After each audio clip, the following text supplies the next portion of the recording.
Joe, thank you for being here, man. It's so cool to see you. How are you doing? I'm doing well, man. Always a pleasure to sit down and have a chat with you, buddy. So I'm really there's so many things I want to talk about on this interview. I want to talk about the crazy shenanigans that you get up to in some of your communities, like Chaos and Jester, some of my favorite communities that have ever existed on the platform.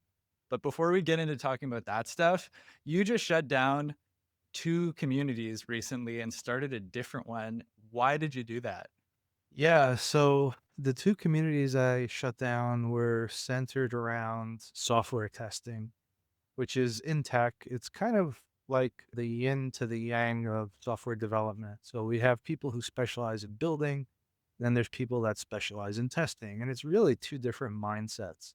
Well, my background is in software testing. That's what I've been doing for the past like 15 plus years. So when I first started on Skool, like at the beginning of my like entrepreneurial journey, it just made sense, logical sense to me to start a school about something that I had a background in that I knew the most about.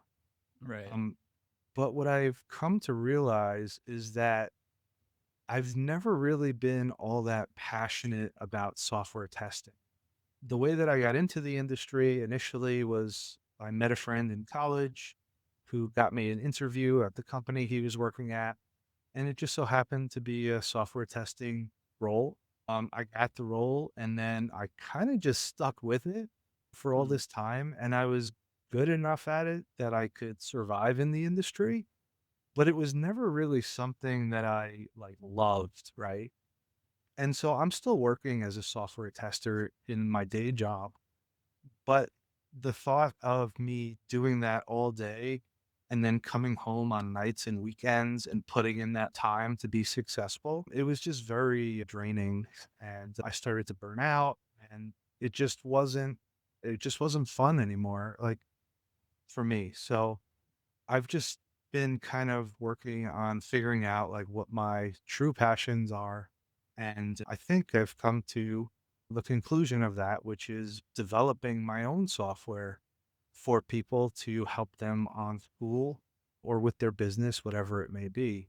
And software development is something that I kind of got into at a young age. Like I taught myself HTML and JavaScript when I was like 12, and it's something that throughout my education, like in high school, I always took computer science, and I have a couple college computer science courses under my belt, and my degree's in information systems.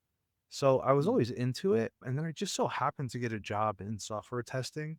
And it kind of made me go in a different direction than I probably should have. I probably should have stayed in development the whole time, but lately, there's been a lot of new advancements with AI and the tools that are out there, and I've been playing around with them and learning them, and it's just so amazing, like, what you can do now, and it kind of reignited my passion for software development, so that's what I'm focusing on now. Love that. Sam Ovens obviously talks a lot about passion as being an important driver for building a community. And I think sometimes I don't give it enough credit, like I can write it off and like, oh yeah, passion, sure, we have to be passionate about it. But really like he's right that if you can try so many different things and if you don't have that kind of core, energy behind it, then you're gonna burn out, like you said, and you're just not gonna be able to stick through it because business is hard. And even though school makes it easy, it's still really hard. At least it was for me. Maybe you want to talk a bit about the different communities and things that you've built along the way? Because I know that, like me, you've built quite a few different communities. Like, tell us about that. Yeah, sure. So, like, when I first started on School, I started with the software testing community, but then I absolutely just fell in love with School, like the people, the whole atmosphere, like the software, like everything was like so cool to me. And so, like, I started to dabble a little bit in other things other than software testing. And so, yeah, like I had a couple of communities that were centered around affiliates. Those kind of fizzled out. I had a community where I was doing like about page reviews for people. That one kind of fizzled out. Right. Um, had one where it was kind of like a place for bots to join and just kind of pitch their services. It was kind Mm. of more like a joke than anything, but it was pretty funny to see all the fake people come in and just try to pitch like crypto scams and what have you. And Love it. me and my friends were just having a ball with that. And yeah, so but then there was the fun communities. Like I made a few communities. Like the first one was Jester, and then Chaos was the next one after that. And that one was just it was just like the best way I could describe it is just like a party. It was just a party Hmm. in there. Like people would just post like whatever, no shame, just having a good time, laughing, posting memes and gifs and jokes and all kinds of things. So yeah, I may return to those one day because they were a ton of fun and everybody loved them. But yeah, so I think in total I probably started and archived like close to 30 or 40 communities. Yeah, 30 or you're 40 kind of known. communities. You're kind of known as the guy who's built the most communities on School. I mean, I've built a lot, but you've definitely built way more. There's so many places I want to go with this. Like one of them is that having been part of those communities, those super fun Jester and Chaos communities, I know that from that experience, it wasn't just about craziness and fun. Like that's what it was like, but there was also some really amazing networking that was happening, I think because people were able to feel like themselves. And you had some really like, up there people in those communities who were like doing some really amazing things. Let's talk a little bit about that. Like how does a community like that actually help people network and get things done? Well, I think every community needs to be fun in some aspect or other. Like maybe it's fun because you're making $1 million, or maybe it's fun because the people are really cool and you have a lot in common with them. But I think in the case of Jester and Chaos, like it was all about fun. Mm, And I think that kind of enables people to kind of take their guard down or let their guard down and just be like genuine and just connect with others because everybody in the group was like super cool, like everybody really got along really well. And I think when you have that fun factor and the laughter and all that, I think just naturally, people attract each other that way. mm. So yeah, if I had to put my finger on it, I would say that's probably why. This reminds me of a conversation I was having with Micah on an earlier episode not too long ago. Yes. And she was talking about how leaders go first. Like that was a big kind of part of the conversation. And one thing that was really true about those communities is you were really going first there. Like in the kind of things you were putting in the classroom, like you were paving the way to be yourself and to show up kind of fully. Tell us a bit about what kinds of things were going on in the classroom. Well, I think I don't know what the maximum was, but I think I had like over 100 courses that you could buy in the classroom, but it was all nonsense and like silly stuff, right? So like the pictures would be like just like ridiculous pictures of me from like my past or whatever, or like pictures of like pizza that I ate in Massachusetts one time, or a picture of, of my therapist for God's sake.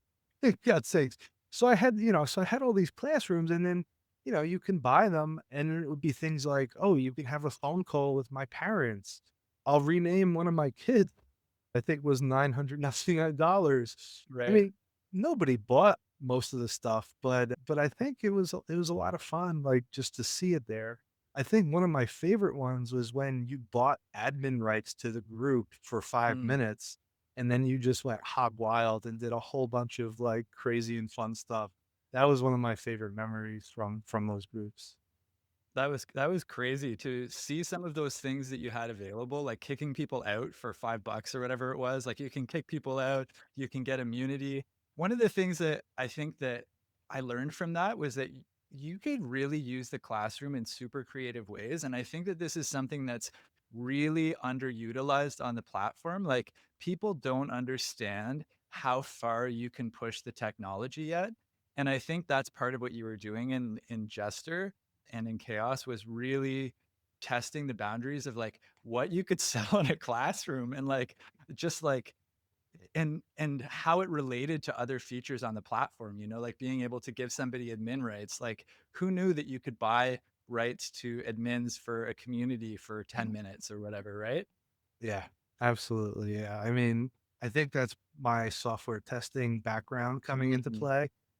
Because that whole job is about like pushing software to its limits to find where those Right. limits lie, right? But yeah, I'm super proud of those communities, as silly and nonsensical as they were. And yeah, now I can say that my paid clients include Evelyn Weiss, Ted Carr, Sam Ovens, Andrew Yeah. Kirby, Ryan Duncan. So I don't know how many people on the platform could say that, but I think it's pretty cool. That's absolutely amazing. For people who are listening who might not, you'll know who those people are. If you don't know yet, as soon as you get on Skool, you'll know. So tell us a bit about what you're doing now then with this new community where you're building software. Yeah, so my new community is called School Tools. It's just school.com/tools. And the idea is that I want to build software for school group owners to kind of enhance their experience and to help them gain visibility into certain data and give them insights to ultimately help them make better decisions and to run their community more efficiently or in a better way. So I think it's really great because it's marrying like two of my things that I really love, which is developing software that people use and love, and also school. So those two things together I'm super excited about, and I just can't get enough of doing that kind of work. So I'm just really loving it, and yeah, we'll see where it goes. Cool. Some of the new tools you've been making have been pretty interesting. You want to talk about any of them? Yeah, sure. So I guess the biggest and probably the most useful one right now is the about page scanner. So basically, what that'll do is every day it will go scan your about page, and it'll look for any changes that you've made. And if you've made any changes, it'll capture a new snapshot of what the page looked like, what the text on the page was, and stuff like that. So what you can do is you can over time track like what your conversion rate was with certain about pages. Super useful information. So if you are, working to optimize your about page, you make a change. It's kind of a manual process right now to like keep track of all the stuff that you did and changed and then use that information to make better decisions later. So I've automated like a lot of that process, and that's something that I think is super useful. And and we're going to expand that even more. The other thing that I'm super proud of is the school URL shortener. So basically, it works like just any URL shortener, like Bitly, or there's a million of them on the internet.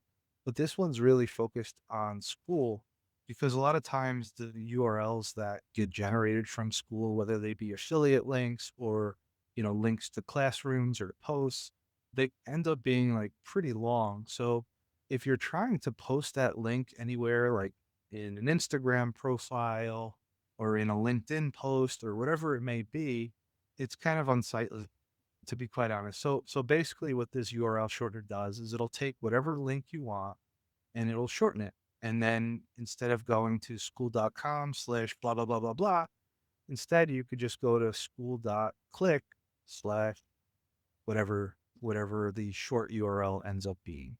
And, it's free to use. Like if you want to use it, anybody can use it. But then if you wanted to get like a custom short URL, then that's available to members of my School Tools community. So that's how it's set Very up right cool. now. Awesome. Yeah, that's super handy. And I was just thinking of another use case for that, which might be keeping track of what your offer actually is as well. Because I think this is a problem that hasn't really been addressed enough on the platform yet, is that people often change their offers, right? Like over time, Mm, you might adjust your offer, you might change, okay, now I'm going to, you get this stack of stuff when you join the community. right. But then it can be kind of hard to keep track of like, oh, this person joined 2 months ago. What was the offer on the about page that I had when they joined, right? Or 6 months ago or whatever it is, right? So, Absolutely. Yes. of course, we should keep track of that stuff ourselves as well, but to be able to have this kind of evidence of like, oh, this is what you signed up for back then, I think could also be a really helpful. reason for that. Yeah, absolutely. And in the umpteen communities I started, I've definitely felt that myself because yeah, I was changing things here and there as I went. And you're just always playing guessing games like, oh, am I disappointing somebody that Yeah. if I do this or that. So yeah, it's good to have that, clear, concrete, like here's what it was at that time. And then you can make better decisions. So Right. I'm curious, like for somebody who's new to the platform, who's just getting started and they want to build their first community, what would you say to them? Because you have a little bit of experience building communities. You built, probably more than anybody else. Like, what would you say to somebody who's just starting their first community? yeah, so I would say probably, go into it with the mindset that you may not get it right on the first try. In fact, you probably won't. But that just goes to like the point that like you should do something that you really love and something that you're really passionate about. Mm, Because if you are, then you won't care how many times you made an attempt and it didn't work out the way you want it. Because you would mm, do that thing anyway because you love it, right? And I just think that that's so important, and I wish that when I first started that I spent a little bit more time really taking that seriously, and yeah, I think I would have been able to progress much faster.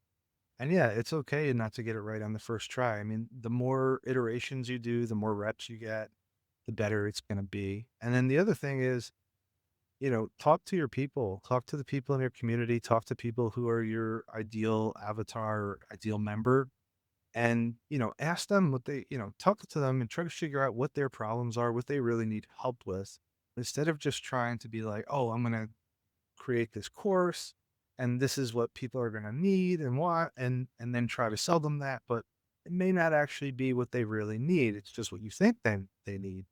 So yeah, I would just say definitely talk to people more and spend a lot of time just thinking about like, what do you really love to do? I just made a comment in one of the schoolers posts and I said, what's the thing that you stay up way past your bedtime working on because you love it so much? Do something with that, right? That'd probably be my best advice for anybody new starting out. good advice. Joe, really nice speaking with you. Always a pleasure, William. Thanks for having me, man.